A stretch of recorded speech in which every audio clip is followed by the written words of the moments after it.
Bagaimana jadinya kalau seorang guru cantik yang terhormat justru jatuh cinta pada tukang angkot yang setiap hari mengantarnya ke sekolah?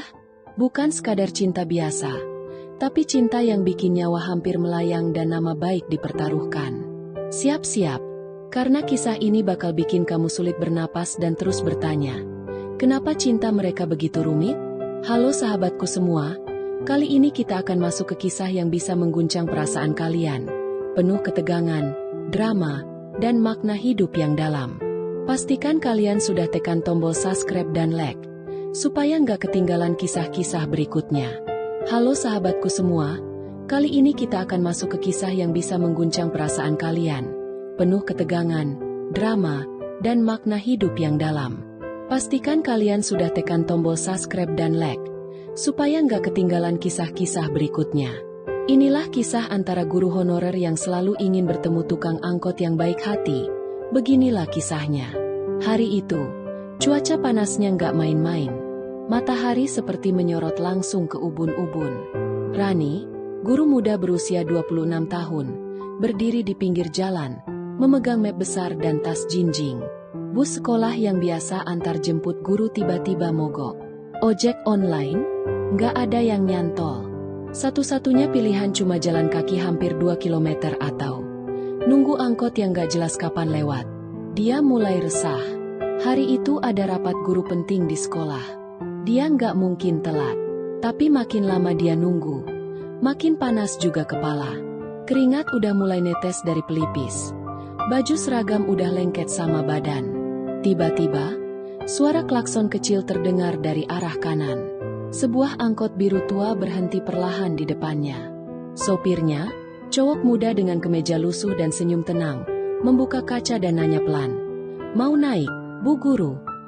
Rani langsung kaget. Dia nggak pernah lihat cowok ini sebelumnya. Tapi cara dia menyapa sopan, nadanya lembut. Bukan tipe sopir angkot yang suka godain penumpang. Tapi yang bikin makin aneh, dari mana dia tahu kalau dirinya guru? Dia nggak pakai seragam lengkap, cuma kemeja biasa. Awalnya Rani ragu, tapi waktu melihat jam di tangan, tanpa pikir panjang, dia langsung naik. Dan disanalah awal dari segalanya dimulai. Angkot kosong itu mendadak terasa sempit, karena di balik kesederhanaan cowok itu, ada sesuatu yang bikin jantung Rani deg-degan. Bukan takut, tapi entah kenapa, hatinya terasa nggak tenang. Seolah-olah ini bukan pertemuan biasa. Namanya Adit. Itu yang tertulis di stiker kecil di dashboard angkotnya. Usianya kelihatan gak jauh beda sama Rani.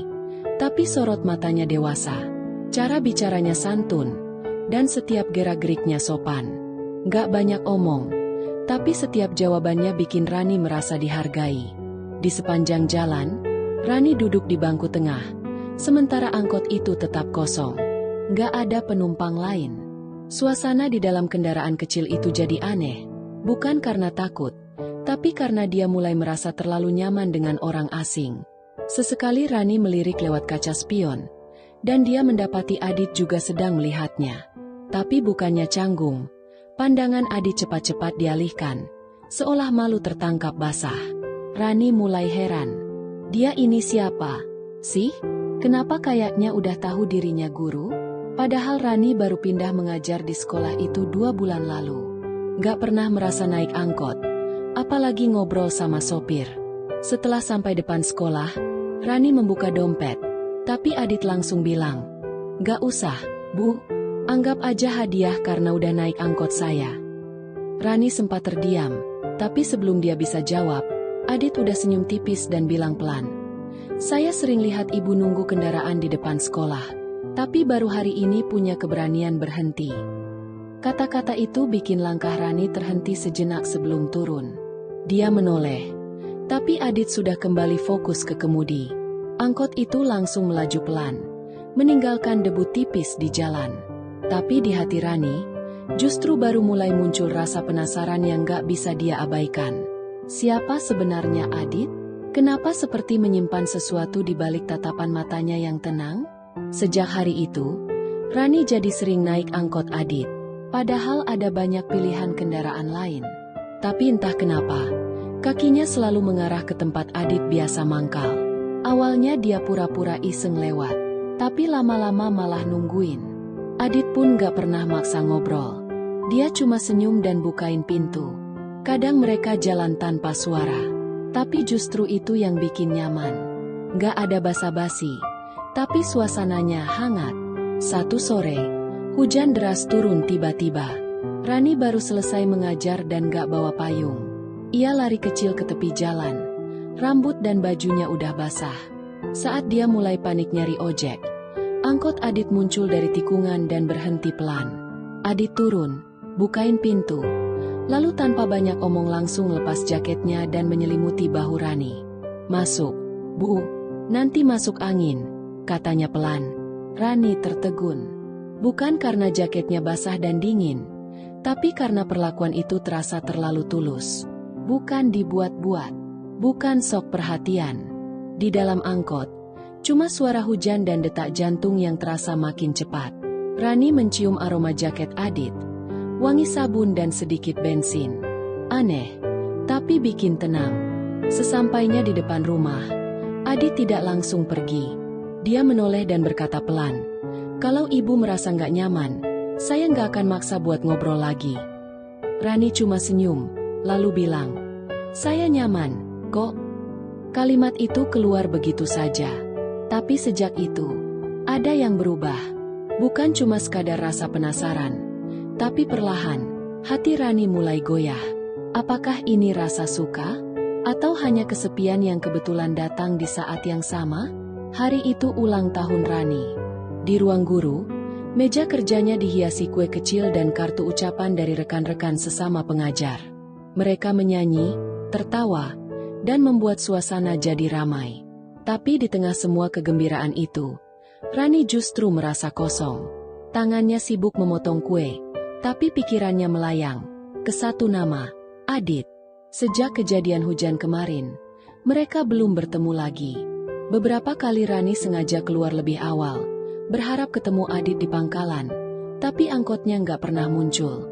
Rasa rindunya aneh, bukan seperti kangen ke teman, tapi juga belum bisa disebut cinta. Yang jelas, dia butuh tahu kabar Adit. Malam harinya, setelah semua orang pulang dan rumah mulai sepi, Rani duduk di teras. Tangannya gemetar saat nulis pesan pendek. "Kalau nggak sibuk, mampir ya. Aku ulang tahun hari ini." Beberapa menit berlalu, tak ada balasan. Rani menghela napas. Mungkin terlalu berharap. Tapi setengah jam kemudian, suara klakson pelan terdengar di depan pagar. Adit berdiri di sana, pakai kemeja rapi, celana jeans bersih, dan di tangannya sebungkus nasi uduk. "Aku nggak tahu harus bawa apa, jadi aku bawa ini. Dulu, waktu kecil, tiap ulang tahun ibuku beli nasi uduk," ucapnya pelan. Rani tersenyum, tapi di balik senyum itu, ada perasaan campur aduk. Haru, senang, sekaligus bingung. Cowok sederhana ini, kenapa bisa bikin dirinya merasa lebih dihargai dibanding siapapun? Malam itu mereka makan nasi uduk bareng di teras. Nggak ada lilin, nggak ada musik. Cuma dua orang yang sama-sama bingung mau jujur atau tetap menyimpan perasaan. Tapi sejak malam itu, hati Rani tak lagi netral. Dia mulai takut. Takut kalau rasa itu tumbuh makin dalam, padahal jarak dunia mereka terlalu jauh.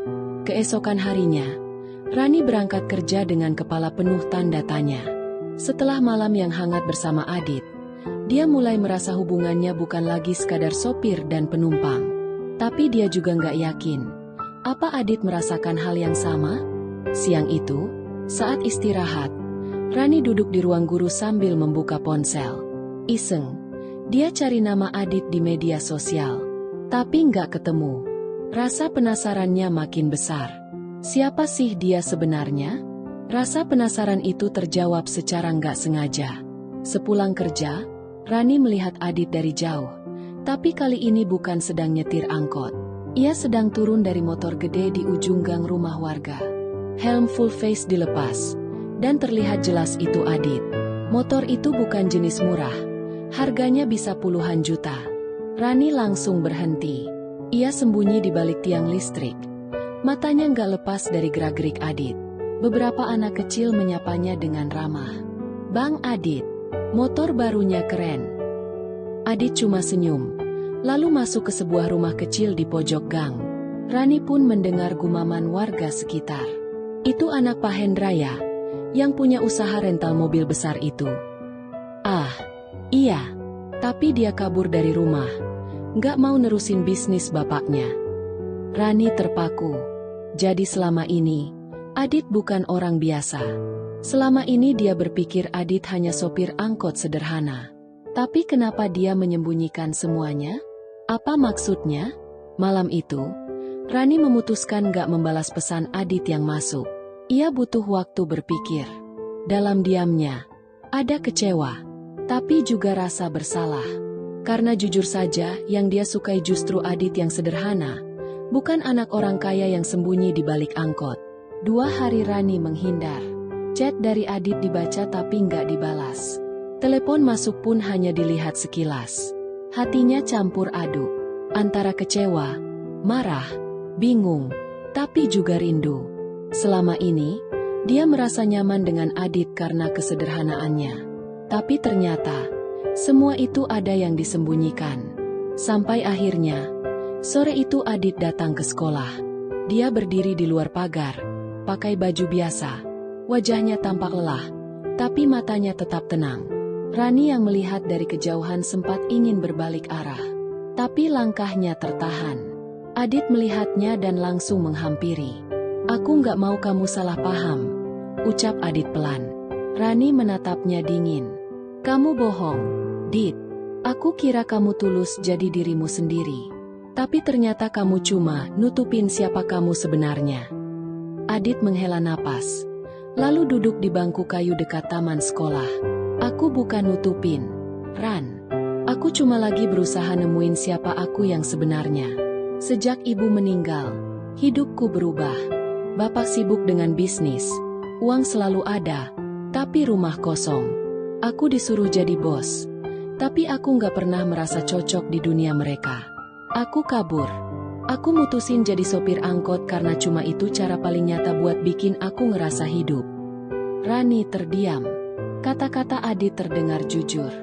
Bukan pembelaan, tapi isi hati yang selama ini dipendam. "Aku naik angkot itu bukan buat pura-pura miskin. Aku cuma pengen hidup dengan cara yang aku bisa jalani. Dan waktu aku ketemu kamu, aku baru sadar, ternyata aku masih bisa sayang sama seseorang tanpa harus jadi orang lain." Rani nggak langsung menjawab, tapi air matanya menetes perlahan.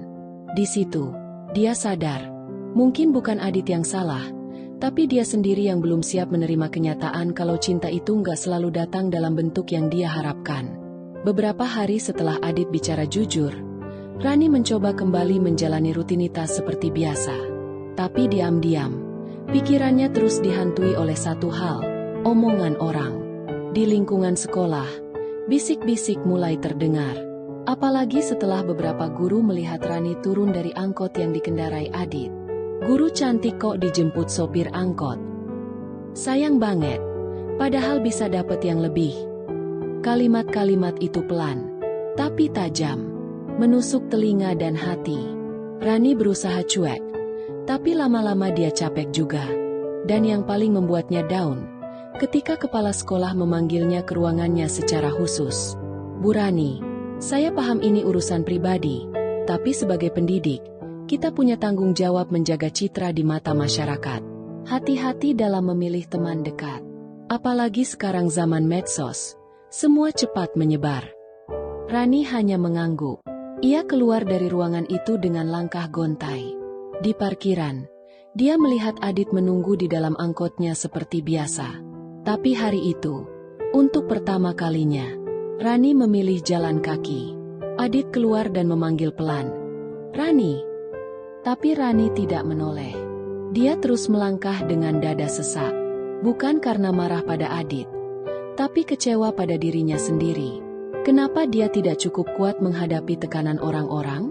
Kenapa dia biarkan omongan orang lain memengaruhi sesuatu yang tulus? Sementara itu, Adit hanya berdiri di sisi angkotnya. Ia menatap punggung Rani yang menjauh. Tangannya mengepal, bibirnya bergetar. Tapi ia tak mengatakan apa-apa. Dalam diam, ia sadar, meski tulus dan jujur, cinta kadang tetap tak cukup untuk melawan dunia yang penuh penilaian. Dan hari itu, untuk pertama kalinya, Adit merasa, mungkin dia harus pergi. Sejak hari itu, Adit benar-benar menghilang. Tak lagi terlihat di terminal tempat biasa ia mangkal. Angkot biru tua yang biasa menjemput Rani juga raib entah kemana. Tak ada kabar, tak ada pesan. Bahkan nomor ponselnya mendadak tidak bisa dihubungi. Rani menjalani hari-harinya seperti biasa di sekolah. Tapi wajahnya kini lebih murung, senyumnya hambar, dan semangatnya menguap. Di balik mejanya, Rani sering menatap ponsel, berharap ada notifikasi dari satu nama yang kini kosong di layar. Teman-teman di sekolah sempat bertanya, "Kok akhir-akhir ini kamu kelihatan beda, Bu?" Rani cuma tersenyum tipis dan mengalihkan pembicaraan. Padahal di dalam dirinya, ada rasa kehilangan yang semakin hari makin terasa. Dulu, suara klakson kecil di depan pagar selalu jadi hal sederhana yang membuat harinya cerah. Sekarang, setiap sore terasa sunyi. Seperti ada satu potong hatinya yang ikut pergi bersama angkot itu. Sementara itu, jauh dari hiruk-pikuk kota, Adit menjalani hari-harinya dengan diam. Ia tinggal sementara di rumah pamannya di daerah pinggiran, mencoba menjauh dari Rani, bukan karena benci, tapi karena ia merasa mungkin, memang tak pantas mendampingi wanita sekuat dan secantik Rani. Di dalam saku jaketnya, Adit masih menyimpan satu benda kecil, cincin sederhana dari perak, yang rencananya akan ia berikan saat semuanya sudah siap. Tapi sekarang, cincin itu cuma jadi saksi bisu dari rencana yang gagal. Rani pun mulai bertanya-tanya sendiri, apa Adit benar-benar pergi? Atau dia sedang menguji seberapa besar hati ini mampu bertahan? Yang jelas, keheningan ini lebih menyakitkan daripada perpisahan dengan kata-kata. Hari itu, Rani duduk sendirian di ruang tamu. Di tangannya ada surat beramplop coklat yang baru saja dikirim lewat pos. Dari sahabat lamanya, Ayu, yang tinggal di Semarang. Mereka sudah bertahun-tahun tidak bertemu, tapi masih sering bertukar kabar lewat surat. Rani membuka lembar demi lembar tulisan tangan Ayu. Awalnya hanya cerita ringan tentang anak, suami, dan pekerjaan. Tapi di bagian akhir surat, mata Rani mulai berkaca-kaca. Ayu menulis begini, "Kamu tahu, Ran, suamiku sekarang punya rental mobil sendiri. Tapi dulu, dia cuma sopir travel antar kota. Waktu aku bilang mau nikah sama dia, semua orang nolak. Tapi aku percaya sama niat baiknya. Dan sekarang, justru aku yang paling bahagia." Rani berhenti membaca. Tangannya gemetar, dadanya sesak. Kata-kata Ayu seperti menampar. Ia teringat Adit, yang sejak awal tak pernah berjanji apa-apa, tapi selalu menunjukkan rasa lewat tindakan kecil. Hujan, nasi uduk, tatapan diam, semuanya tulus. Malam itu juga, Rani duduk termenung di depan teras. Ia sadar, selama ini yang dia takutkan bukan Adit, tapi penilaian orang. Dan karena ketakutan itu, dia kehilangan seseorang yang benar-benar menghargainya tanpa syarat. Pagi harinya, Rani mendatangi terminal tempat Adit biasa mangkal. Ia tanya ke sesama sopir angkot, tapi tak ada yang tahu. Bahkan ada yang bilang, "Udah 2 minggu dia nggak kelihatan, Bu." Rani mulai panik. Ia datangi rumah kecil di ujung gang tempat dulu ia lihat Adit turun dari motor. Tapi rumah itu pun kosong. Dindingnya tertutup debu. Tak ada suara kehidupan. Rani pulang dengan hati hampa. Tapi dalam dirinya, satu hal berubah. Dia tak lagi ragu. Ia tahu siapa yang dia cari. Dan dia akan terus mencari. Sampai ketemu. Sudah hampir 3 minggu Adit menghilang. Rani nyaris menyerah. Setiap tempat yang berhubungan dengan Adit sudah dia datangi. Terminal, gang kecil di pinggiran kota, bahkan bengkel tempat Adit biasa servis angkot, semuanya nihil. Sampai suatu pagi, Rani yang sedang belanja di pasar lama mendengar suara yang tak asing. Suara tawa anak kecil yang berteriak, "Bang Adit, sini bantuin." Refleks, Rani menoleh. Di ujung gang pasar, Ia melihat seorang pria sedang membetulkan roda gerobak milik ibu penjual sayur. Pria itu pakai kaos oblong, celana jeans belel, dan topi lusuh. Tapi wajahnya, jelas Adit. Rani tercekat. Hatinya seperti ditampar kenyataan. Sosok yang ia cari selama ini ada di hadapannya, tapi sedang menunduk, mencopot baut roda dengan tangan kotor penuh minyak. Bukan di balik kemudi angkot, bukan naik motor besar, tapi membantu ibu-ibu tua tanpa pamrih. Dengan langkah pelan tapi pasti, Rani mendekat. Jarak mereka makin dekat. Adit belum menyadari kehadirannya. Sampai akhirnya dia mendongak. Pandangan mereka bertemu. Adit membeku. Tangannya berhenti bekerja. Napasnya langsung berat. "Rani?" Suaranya pelan, ragu, seperti nggak yakin sosok di depannya nyata. Rani menatapnya dalam-dalam, mencoba menahan air mata yang sudah menggenang. "Kenapa kamu nggak bilang kamu pergi? Kenapa kamu nggak pamit?" Adit berdiri, tangannya kotor, bajunya lusuh, tapi sorot matanya jujur. "Aku pikir kamu lebih baik tanpa aku. Aku nggak mau kamu terus-terusan jadi bahan omongan. Aku pengen kamu bahagia, walau itu artinya tanpa aku." Rani menarik napas panjang. "Kamu pikir aku bahagia waktu kamu hilang begitu aja?" Untuk pertama kalinya sejak mereka berpisah, Adit menatap Rani tanpa pelindung, tanpa topeng. Di pasar yang ramai dan berisik, dua hati itu kembali saling temukan arah. Tapi belum selesai di situ. Karena pertanyaan terbesar masih menunggu. Setelah semua ini, apa mereka masih punya tempat di hati masing-masing? Adit menatap wajah Rani yang penuh amarah dan rindu. Di tengah hiruk-pikuk pasar, dunia seperti mendadak sunyi. Ia ingin bicara, tapi lidahnya keluh. Rani mendekat, berdiri hanya sejengkal dari tubuh Adit yang kaku. "Kamu pergi tanpa kabar, tanpa sepatah kata pun. Aku gila nyari kamu, Dit." Suara Rani mulai bergetar. "Apa kamu tahu rasanya tidur tiap malam dengan pikiran kalau orang yang kamu sayang bisa jadi udah nggak ada di dunia ini?" Adit menunduk. "Aku tahu aku salah, tapi aku benar-benar pikir itu yang terbaik. Waktu aku dengar semua orang mulai gunjingin kamu karena aku ngerasa, aku bawa sial dalam hidup kamu. Dan kamu pikir pergi diam-diam itu solusi?" Rani menahan isak.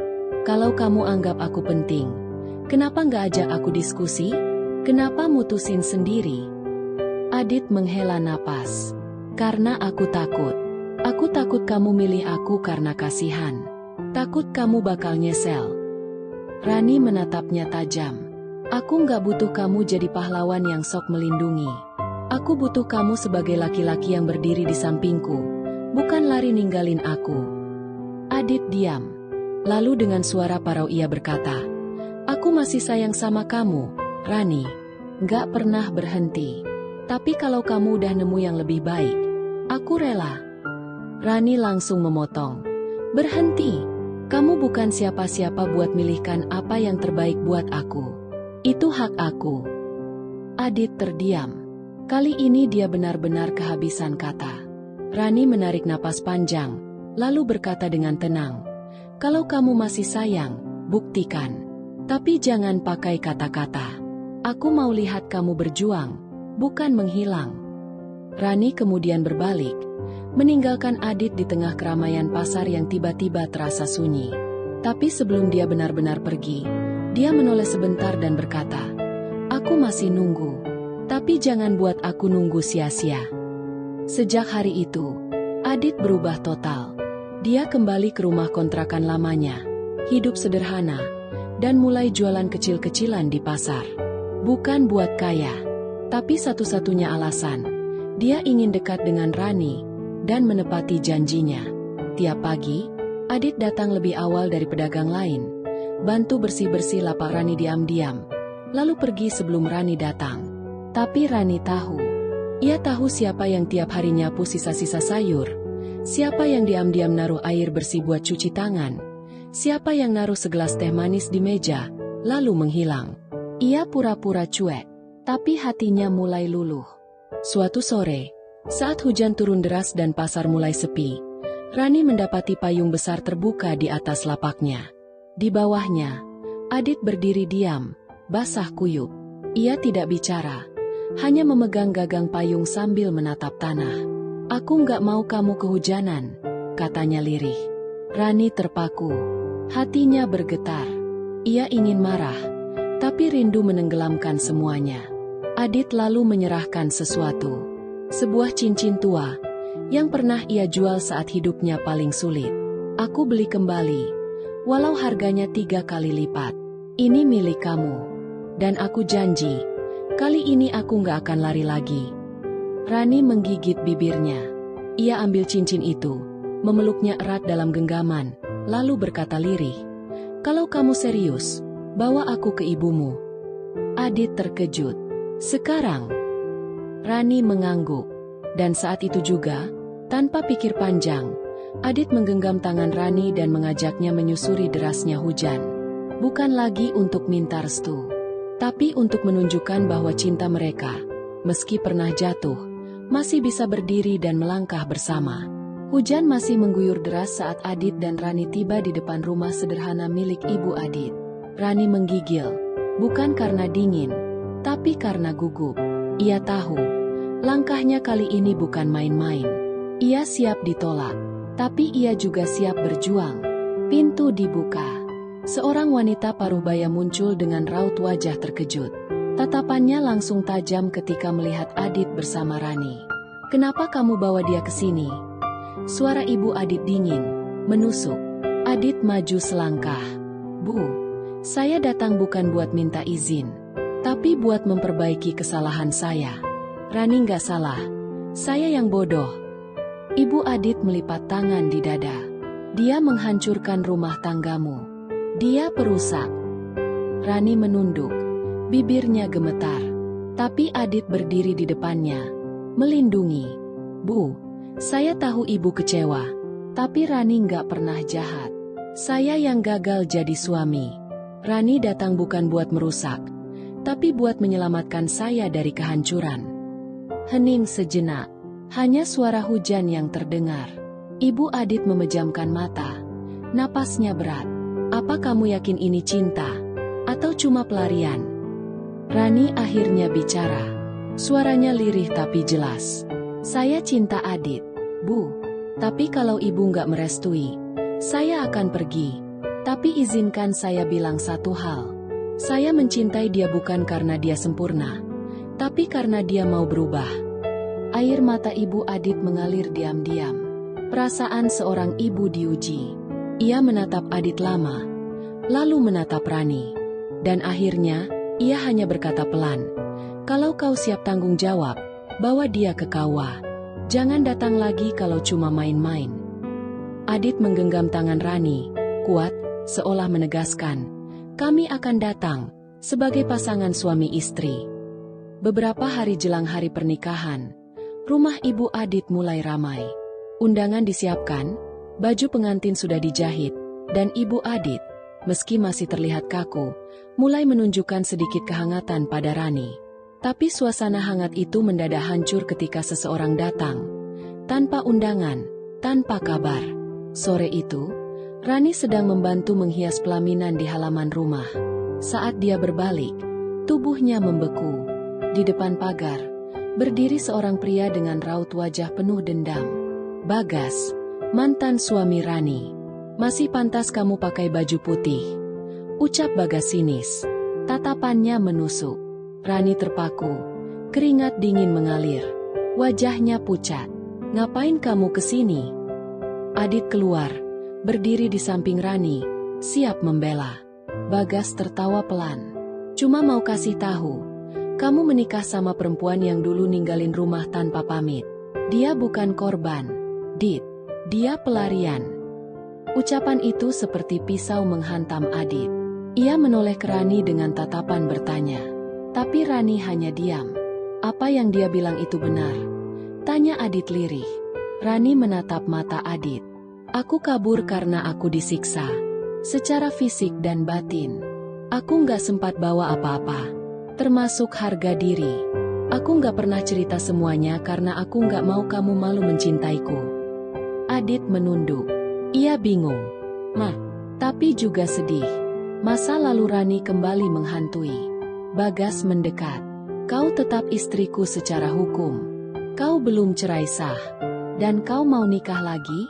Di atas kebohongan. Semua mata tertuju pada Rani. Air matanya jatuh. Ia membuka tas kecil, mengeluarkan lembaran fotokopi yang sudah dilaminating. Saya bawa salinan surat cerai yang sah. Sudah saya urus diam-diam. Saya tahu, masa lalu saya kotor, tapi niat saya bersih.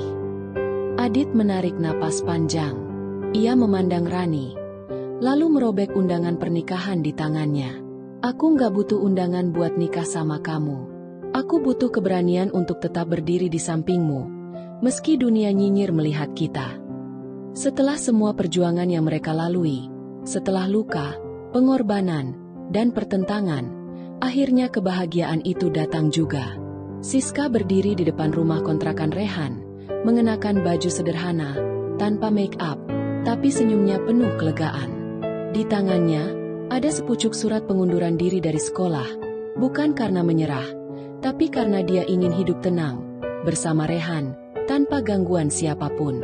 Rehan, yang baru pulang dari narik angkot, nyaris tak percaya ketika melihat wanita yang paling ia cintai berdiri di depan pintunya. Air matanya langsung tumpah, tanpa bisa ditahan.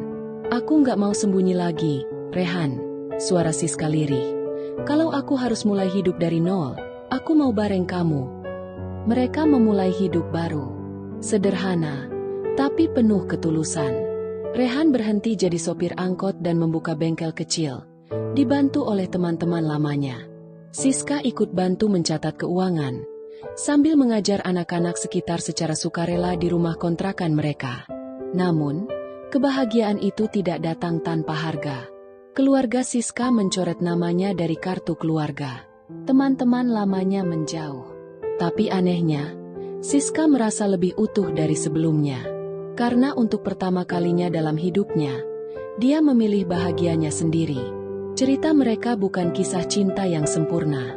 Tapi dari semua air mata dan luka, mereka berhasil membuktikan satu hal, bahwa cinta bukan tentang status atau latar belakang, tapi soal keberanian untuk bertahan dan memilih siapa yang ingin dijalani bersama. Kisah ini mengajarkan bahwa kebahagiaan sejati bukan tentang hidup mewah atau pengakuan orang lain, tapi tentang keberanian untuk memilih cinta yang tulus meski harus menghadapi kehilangan, penolakan, dan ketidakpastian. Kadang, justru dari keterpurukan dan kesederhanaan, seseorang bisa menemukan makna hidup yang sebenarnya. Terima kasih sahabat setiaku yang sudah menonton. Jangan lupa subscribe dan like-nya ya. Wassalamualaikum warahmatullahi wabarakatuh.